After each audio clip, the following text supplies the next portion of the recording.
Here is how to send and unsend a doodle drawing on Instagram. First, to send a doodle drawing, go to the Instagram chat where you want to send the drawing to. In the chat controls, tap on the plus icon, then select draw.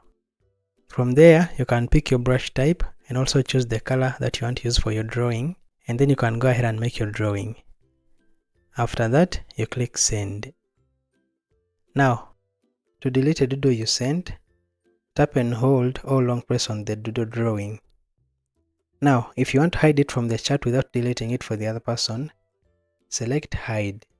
Keep in mind that this option is temporary. The doodle will be hidden only while you're in the chat, but will still reappear once you close and reopen the chat. But if you want to delete the doodle for both you and the other person, especially if you sent it by accident, select unsend after tapping and holding on the doodle. On the other hand, to delete a doodle someone sent to you, tap and hold the doodle drawing. You can then choose to either hide it or select delete for you in order to delete it in the chat.